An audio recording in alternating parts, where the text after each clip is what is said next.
Pois bem, bom dia a todos. É com grande satisfação que damos início a mais um painel tributário preparado pela equipe técnica da CCA Bernardon. Eu me chamo Reginaldo da Silva dos Santos, vou tratar da legislação federal e, na sequência, o colega Luiz Antônio irá tratar da legislação estadual.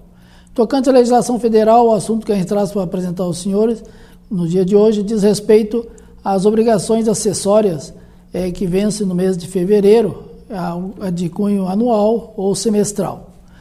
Como todos bem sabem, no mês de fevereiro tem algumas obrigações acessórias para fins de apresentação à Receita Federal.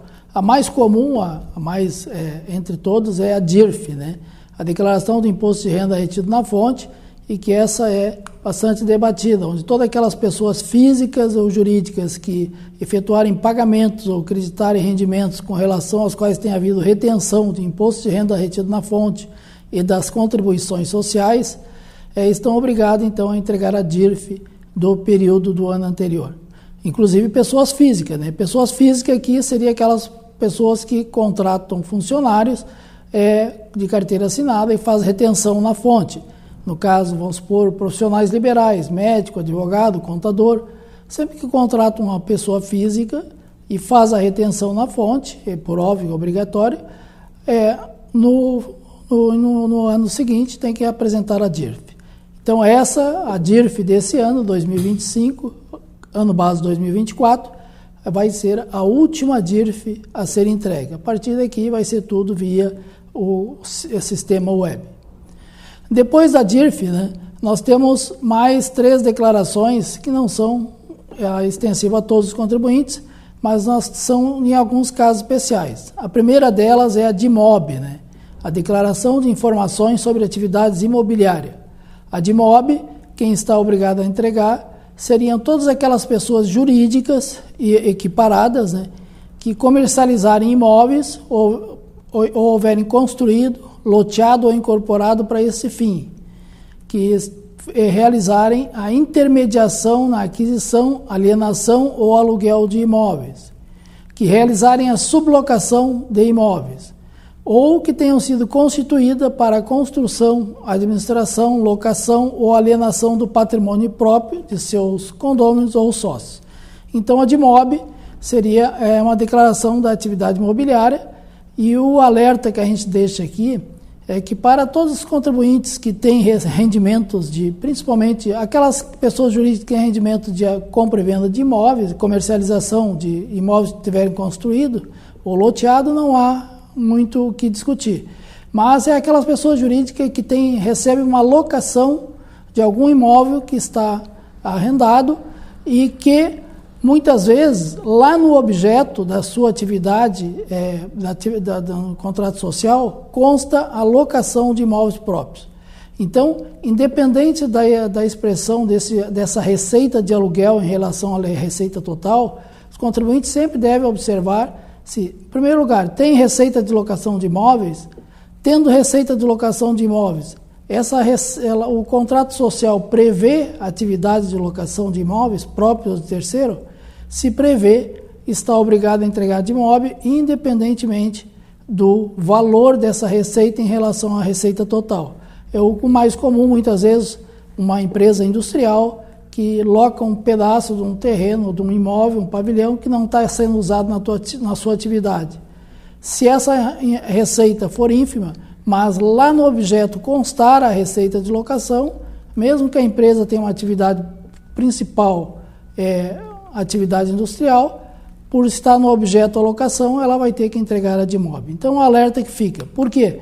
Porque a não entrega da DIMOB, estando obrigado, né, e sujeita a pessoa jurídica ao pagamento de multas, né, que seria multa de, no mínimo, R$500 por mês ou fração, quando se trata de pessoas jurídicas que tiverem início de atividades isentas ou do Simples Nacional, né, ou R$1.500 por mês ou fração para as demais pessoas jurídicas. Então, a multa, e como ela é por mês ou fração, ela é tipo um taxímetro, né? Cada mês essas multas vão correndo.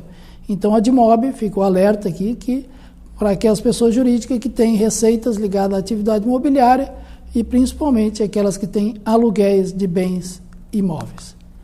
Depois nós temos uma terceira declaração, que também não se aplica para alguns casos específicos, que é a DMED, a Declaração de Serviços Médicos e da Saúde. Quem é que está obrigado a entregar a DMED?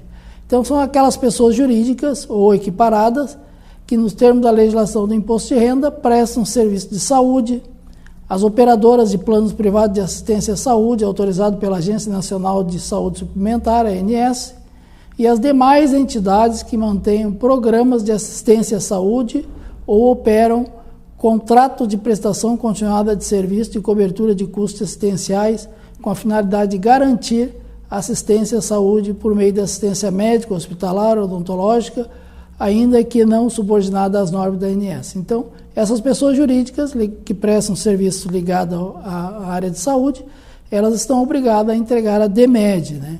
A DMED, o prazo também é o último dia útil do mês de fevereiro do ano seguinte. Então, 2024, até o último dia útil do mês de fevereiro, assim como a DIMOB, estão obrigadas a entregar. A não apresentação da DMED também acarretará em multas, também nos mesmos patamares da DIMOB. Então, R$ 500 para as empresas do Simples e outras, ou no ano da Constituição, e R$ 1.500 para as demais pessoas jurídicas. E, por último, nós temos uma declaração, que é a DECRED, né? Essa DECRED é a Declaração de Operações com Cartão de Crédito, embora ela seja uma declaração de periodicidade semestral, mas agora, no mês de fevereiro, o último dia útil do mês de fevereiro, vence o prazo para entrega da DECRED do segundo semestre de 2024. E quem está obrigado a entregar seria todas aquelas instituições emissoras de cartão de crédito, instituições responsáveis pela administração de redes de estabelecimentos credenciados e pela captura e transmissão de transações de cartões de crédito que realizam essas transações estão obrigados. Então, a DMED também, a DECRED também, há penalidades da mesma forma que na DIMOB e DMED. Aqui, no caso das administradoras de cartão de crédito, serão prestadas todas as informações de movimentações pagas a pessoas físicas acima de R$ 5.000 e para pessoas jurídicas acima de R$ 10.000. Então, são essas obrigações. Com relação ao painel de hoje na área federal, seriam essas as informações. Fiquem agora na sequência com o colega Luiz Antônio, da área estadual. Um abraço a todos e nos encontramos no próximo painel tributário. Até lá.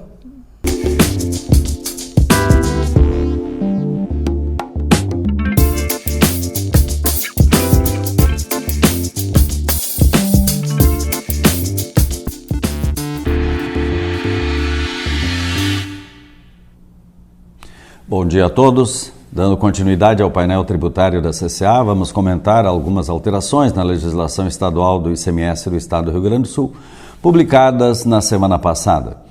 O primeiro assunto refere-se às remessas interestaduais para armazenagem. Relativamente a esse assunto, foi publicado um despacho com FAS dando publicidade ao protocolo ICMS número 1 de 2025, que dispõe sobre remessa interestadual para armazenagem e posterior devolução. Sobre esse tema, tivemos uma consulta de um cliente dando conta de que a mercadoria por ele produzida é remetida para depósito em armazém geral situado em outra unidade da federação. Posteriormente, a mercadoria é vendida para cliente localizado no mesmo estado do armazém geral, em operação tributada pelo ICMS. A dúvida consistiu em saber se a remessa para armazenagem interestadual e posterior retorno simbólico seriam tributados também. Sobre esse assunto, os artigos 46 e 52 do livro 2 do regulamento estabelecem que, nas saídas de mercadorias, exceto se promovida por produtor, então, promovidas por indústrias ou comércio, atacadista ou varejista, para entrega em armazém geral localizado na mesma unidade da federação do estabelecimento destinatário da mercadoria. Então, o cliente deste vendedor remetente. Este será considerado depositante, o cliente, devendo o remetente, o industrial gaúcho aqui, emitir nota fiscal contendo, além dos demais requisitos exigidos, o destaque do imposto, se devido. Por ocasião da venda da mercadoria, o vendedor, com base no artigo 52 e na legislação correlata do estado aonde se encontra o cliente, emitirá nota fiscal sem destaque do ICMS, contendo, além dos requisitos exigidos, as circunstâncias de que as mercadorias serão retiradas do armazém geral, mencionando o endereço, o número de inscrição no cadastro de contribuintes da Receita Estadual e também do comprovante de CGC do Ministério da Fazenda, e isto do armazém geral. O armazém geral, no ato da saída da mercadoria, emitirá nota fiscal para o estabelecimento destinatário com destaque do imposto. Veja, o estabelecimento do armazém geral destaca o imposto na sua nota de remessa por conta e ordem. E isto se for devido, porque pode ocorrer de a operação com aquele produto ou aquela operação esteja isenta ou diferida dentro do Estado. E ainda com a declaração, o pagamento do ICMS é de responsabilidade do armazém geral. O armazém geral emitirá nota fiscal sem destaque do imposto para o estabelecimento que depositou as mercadorias inicialmente, mencionando como natureza da operação outras saídas, retorno simbólico de mercadorias depositadas. Importante destacar que as mercadorias serão acompanhadas do seu transporte pelas notas fiscais emitidas pelo depositante, o vendedor aqui, gaúcho, e pelo armazém geral, que está situado na mesma unidade da federação em que está o seu cliente. E isto para estabelecimento destinatário. Em termos de alteração do regulamento do ICMS, tivemos a publicação de apenas um decreto, o de número 58025. E ele trata do imposto devido de responsabilidade por substituição tributária. É que o referido decreto estabelece a margem de valor agregada a ser utilizada para a obtenção da base de cálculo do imposto devido de responsabilidade por substituição tributária nas operações com nafta não petroquímica. Também foi publicada somente uma instrução normativa, considerando alterações no lançamento do crédito presumido do ICMS. Essa orientação normativa revoga as regras relativas à condição de depósito de valores ao Fundo de Reforma do Estado para a fruição do benefício fiscal, assim como as regras relativas ao fator de ajuste de fruição, o FAF, limitador à apropriação do crédito fiscal presumido. Também sobre esse assunto houve um atendimento em nossa consultoria tributária quanto à dúvida de um cliente se o fator de ajuste de fruição ainda deveria ser observado a partir de 1º de janeiro de 2025. Isto porque, inicialmente, lá em abril de 2024, havia ficado esta obrigação prorrogada para 1º de janeiro de 2025. Mas o procedimento foi exatamente revogado pelo governador do estado a partir de 2025. O procedimento tinha por objetivo reduzir o crédito presumido de baixa dependência interestadual, limitando o benefício ao montante resultante da multiplicação do valor apurado pelo referido fator de ajuste. O objetivo da restrição era incentivar a utilização de insumos produzidos no território gaúcho e, com isso, aumentar a arrecadação do ICMS no Rio Grande do Sul.